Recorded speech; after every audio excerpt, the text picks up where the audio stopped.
एक हमारे कवियों का कहना है, पाप से घृणा करो पापी से नहीं। और देश हमारा जब तक रहेगा ये महाकुंभ कभी मिटने वाला नहीं है। तो नागा साधु है कौन? तो नागा बनेगा तो वहां पर लिंग तोड़ा जाता है, और लिंग के तोड़ने के बाद उसकी शादी फिर दोबारा नहीं तो औरत के काबिल नहीं रहता। मूण मुड़ाए भय सन्यासी, नार मरी घर संपत नासी। जब चोटी कट जाती है तो बस उसका काम हो गया। नारी भई सुलोचन जो दैत्य कुल उजागर कियो, नारी भई सुलोचना जो दैत्य कुल उजागर कियो, और नारी भई भेलनी जाको रामबेर खायो। ऐसे किया, माँ ने मर्दों को बनाया, माँ ने मर्दों को बनाया, क्या निराली शान है। और जो कदर माँ की न जाना वो बड़ा नादान। नमस्कार, आप सभी का स्वागत है हमारे चैनल पर। मेरा नाम आर्यन है। प्रयागराज में महाकुंभ 2025 की शुरुआत हो चुकी है। एक शाही स्नान हो चुका है, दूसरा शाही स्नान मौनी अमावस्या को 29 तारीख को है। दुनिया भर से करोड़ों श्रद्धालु यहाँ पे आ रहे हैं और पवित्र डुबकी लगाकर जा रहे हैं। और तमाम लोगों से हम बात कर रहे हैं, मेले में आए हुए श्रद्धालु, और इसी तरह हम आए हुए हैं जूना अखाड़े के नागा साधुओं के पास। उनसे जानेंगे इस संगम के इतिहास के बारे में, नागा इतिहास के बारे में, और कैसे जो है एक नागा साधु जो है एक नागा साधु बनते हैं उसकी कहानी जानेंगे। तो सबसे पहले महाराज जी, कैसे महाकुंभ की शुरुआत हुई इसके बारे में बताएं, उसके बाद फिर नागा साधुओं पे आते हैं। देखिए, तो परंपरा है जो हमारे अमृत बेला निकली, 14 रत्न निकले समुद्र मंथन से, तभी से ये हमारा जो भारतीय सनातन चल रहा है। दैत्य और देवताओं से लड़ाई भई, और दैत्यों ने अपना काम किया कि हम अमृत बेला में जाना चाहते हैं, लेकिन नहीं, देवताओं ने खींचा। और देवताओं ने खींच करके गरुड़ के द्वारा ये 4 कुंभ, 4 अमृत बेला, पहला प्रयागराज, दूसरा नासिक, तीसरा हरिद्वार, चौथा उज्जैन। इस चारों दिशा में उत्तर दक्षिण पूर्व पश्चिम 4 मठ है, जोशी मठ, श्रृंगेरी मठ, शारदा मठ, गोवर्धन मठ। चारों मठ के द्वारा ये अमृत बेला मई कुंभ मेला का सनातनी लोग जो है, जो हिंदुता का बल अपनाते, जो सनातनी है, जो जानते हैं धर्म क्या है, और जो नहीं जानते वो धर्म नहीं मानते। तो हम तो ये चाहते हैं कि भारत हमारे जो सनातनी है, सनातनी का मतलब होता है हिंदुता का बल, सनातन धर्म यही है। और जो सनातनी नहीं है तो वो हिंदू का बल क्या जाने। वो तो कहीं किसी जगह जा रहा है, भटक रहा है, जा रहा है, लेकिन उसको गहराई का पानी का जल खाए नहीं मिल रही है। तो हम लोग आए हुए हैं इस महापर्व में। ये अमृत बेला है, 144 वर्ष में ये ऐसा अमृत बेला महाकुंभ आया है कि लोग भारत के भिन्न भिन्न कोने से, देश विदेश तक के लोग यहाँ पर जो सनातनी है, जो सनातन धर्म को मानने वाले हैं, वो इस बेला पर आए हुए हैं। 7 अखाड़े हैं। श्री पंचदशनाम जूना अखाड़ा सबसे बड़ा है।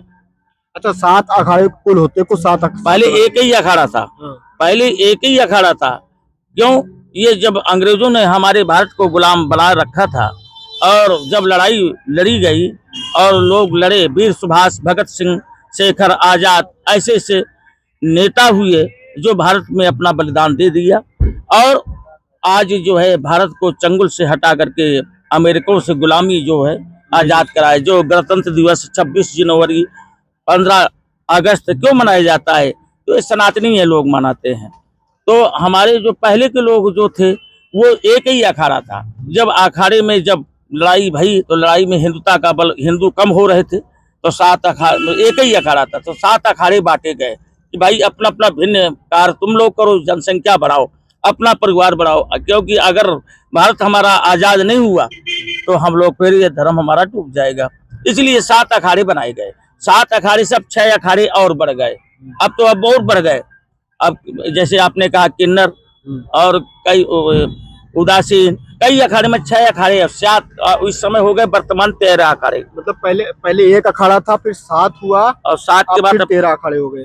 अब 13 हो गए, 6 और बढ़ गए, 6 और बढ़ गए। अब वो जबकि वो तुलना हमारी नहीं करेंगे, वो अपनी जगह पर है। 7 अखाड़े ही। हाँ, मेन जो है अखाड़ा जूना अखाड़ा है। श्री पंचदशनाम शंभू, पंचनाम 10 नाम जूना अखाड़ा है, और आवाहन अखाड़ा है, निर्वाणी, अटल, अग्नि, आनंद, आवाहन, ये सब मिलाकर 7 अखाड़े भये। अब 7 अखाड़े से ये हमारी शाखाएं चली हैं, जो हम भिन्न देश के देशांतर के लोग, महात्मा लोग, साधु, बैरागी, जति और सती सब लोग गंगा जी में डुबकी लगाने के लिए आते हैं। लोग क्यों आते हैं? मन का एक साफ हृदय, मन की गंगा में धारण करके लोग आते हैं कि हमारा भी पाप दूर हो जाए। पाप तो किसी ने देखा नहीं कि पाप क्या चीज है, पर लेकिन कवियों ने कहा कि पाप, तो पाप किसे कहते हैं हम यह नहीं आज तक जानते कि पाप क्या है। तो पाप से घृणा करो पापी से नहीं, एक हमारे कवियों का कहना है, पाप से घृणा करो पापी से नहीं। तो इसलिए हमारा आजाद और ये देश हमारी संस्कृति बढ़ाने के लिए हम लोग ये सनातनीय लोग मिलकर के सब लोग जति सती के द्वारा और बड़े बड़े महान पुरुष जो हमारे नागा सन्यासी बड़े बड़े 10 नामी गुरु मूर्तियां हैं, और कोई हिमालय बर्फानी, कोई काशी बनारस, माने देश देशांतर के साधु आते हैं, कोई इसका कोई पता नहीं है। जो भक्ति लगाते हैं बैराग है, जब ज्ञान नहीं होगा तो बैराग कहाँ से आएगा। तो ज्ञान के द्वारा गुरु ने शिक्षा दिया है, वो शिक्षा देने के बाद आज उस परंपरा को हम भी मनाते चले जा रहे हैं। और देश हमारा जब तक रहेगा, ये महाकुंभ कभी मिटने वाला नहीं है। जब तक सनातन धर्म रहेगा ये धर्म बढ़ता ही रहेगा, घटेगा नहीं। लोग कितने भी राक्षस पैदा हो जाए, कितने भी रावण रूपी हो जाए, कितने भी कुंभकर्ण सरी के हो जाए, पर हमारा देश धर्म से रक्षा रहेगी। हमारा यही है कहना। सभी श्रद्धालु भक्त लोग आए हुए इस महापर्व प्रयागराज कुंभ मेला में, हमारा यही आशीर्वाद है कि आप जो जैसे भक्ति लेकर के आए हो, आप जैसी इच्छा लेकर के आए हो, संतों का आशीर्वाद और इस परम भूमि में ये चरण धूल जो चल रही महात्माओं की, इसका रेती का आशीर्वाद, संगम गंगा जी का, गंगा जमुना सरस्वती तीनों धारा बह रही हैं, इसमें स्नान बड़े प्रेम के द्वारा शांति के द्वारा ये महाकुंभ पर्व मनाए, हमारा यही कहना है। हमारा महंत देवगिरी नागा 14 मरी जिंद परिवार। सब महाराज जी, लोगों की बड़ी इच्छा होती है कि जैसे लोग देखते तो हैं, लेकिन सबसे एक सवाल जो कॉमन था, नागा साधु हैं कौन? नागा सन्यासी साधु जो उसे कहते हैं जो सिर्फ पंचदश नाम जूना से अखाड़े से बनते हैं, जो हमारे बड़े बड़े लीडर लोग हैं, दिगंबर साधु हैं, जो तनी में जाता है मरी में, तो नागा अपने आप वो जो उसके बैराग चढ़ जाता है कि मैं नागा बनना चाहता हूँ। तो नागा बनेगा तो वहाँ पर लिंग तोड़ा जाता है, और लिंग के तोड़ने के बाद उसकी शादी फिर दोबारा नहीं, तो वो औरत के काबिल नहीं रहता है। अच्छा, वो उसका सबसे पहले लिंग तोड़ा जाता है, उसका बिल्कुल वो मतलब देश दुनिया से मोह माया बिल्कुल त्याग, वो तो बेकार है। जिसकी चोटी कट गई तो मूड़ मुड़ाए भय सन्यासी, नार मरी घर संपत नासी। जब चोटी कट जाती है तो बस उसका काम हो गया। तो वो घर को ना परिवार को किसी को मोह नहीं रखता है, वो तो अवघर बन जाता है। अवघर माने भभूतिया, ये साक्षात शंकर जी का रूप है। आपको हम बताएं, ब्रह्मांड से पुरी, ललाट से भारती, जिब्बा से सरस्वती, बाहों से गिरी, ये 4 सन्यास हैं। हंस, परमहंस, बोधक, कुटीचर। तो 4 सन्यास के द्वारा ये 10 नाम बनाया गया है। और 10 नाम की शाखा जब चलती है, जड़ तो एक है पर पत्ते डाल बहुत फूट गई हैं। अब कहाँ तक इसका वर्णन करेंगे, हम कहने वाले कहाँ तक करेंगे, लेकिन शाखा ये 10 नाम से चला है। श्री शंभु, ये माता अनसुईया जी के पुत्र हैं, श्री दत्तात्रेय भगवान, और उनके द्वारा ब्रह्मा विष्णु महेश 6 माई के बालक चित्रकूट में बनाए गए थे। उन्होंने परीक्षा लेने के लिए गए थे माता अनसुईया जी की, लेकिन माता अनसुईया जी की परीक्षा लेने के बाद वो फेल हो गए। वो नहीं जानते थे कि भारत में ऐसी नारिया शक्ति पड़ी है जो आज देश का उत्थान कर दिया।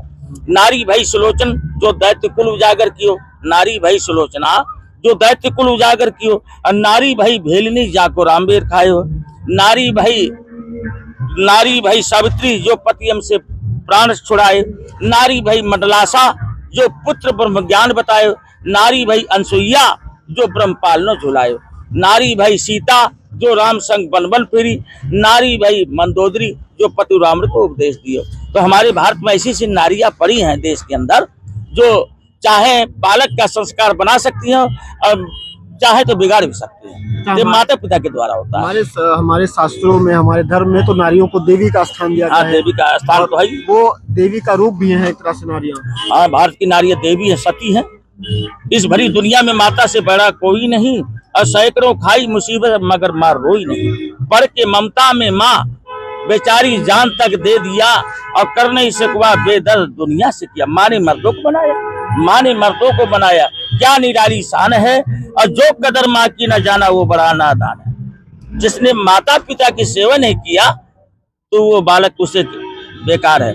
तो हम ये चाहते हैं, धर्म है हमारा माता पिता की सेवा, आचार विचार, भाव, आदर्श, मान मर्यादा को पालन करना, ये मानव का कर्तव्य है। माँ धन 9 महीने गर्भ में माँ ने रखा है, कष्ट में सहे, माँ ने कष्ट भी सहा, लेकिन जन्म देने के बाद ऐसे से कुल ऐसे पुत्र हैं, ऐसे से संतान पैदा हो जाती है कि माता पिता गुरु को भूल जाते हैं, राक्षसी पना काम करते हैं, सताते हैं, प्रताड़ित करते हैं, भूखा भगा देते हैं घर से, गाली देते हैं, मारते हैं, ठोकते हैं, तो वो संतान नहीं उसे कहते, वो तो राक्षस है। जो माता पिता की कदर नहीं जाना, गुरु को मर्यादा नहीं, गुरु की कदर नहीं जाना, अपने बड़ों का सम्मान नहीं दिया, तो वो इंसान नहीं कहते, उसे शैतान कहते हैं।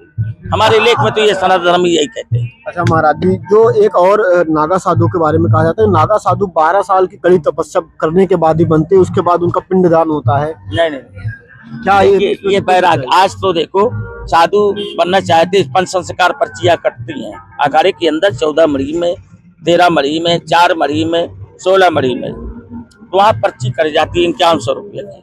अब वो संस्कार हुआ, वो चाहता है कि मैंने गुरु से आज्ञा लिया, बोले मैं नागा दिगंबर बनूंगा, 31,000 की पर्ची उसकी भी कटती है, तो नागा सीधे बन जाता है। वो तो पहले 1 साल 2 साल 3 साल तक बैराग में रहता है, जब देख लेता पूर्ण रूप से कि मैं सक्षम हूँ, मैं अपना रूप बता सकता हूँ, दर्शा सकता हूँ, जीवन का परिचय दे सकता हूँ, तो वही इस समाज में आएगा, सबकी ताकत नहीं है, बहुत कम लोग ही आ पाते हैं। तो ये थे महात्मा जी, जिन्होंने पूरे जो व्याख्यान है हिंदू धर्म का, उसके पूरे बारे में बताया, और जो कैसे जो है एक संत बनता है उसकी पूरी कहानी बताई। कैसा लगा वीडियो आपको, आप हमें जरूर कमेंट बॉक्स में बताइए। धन्यवाद।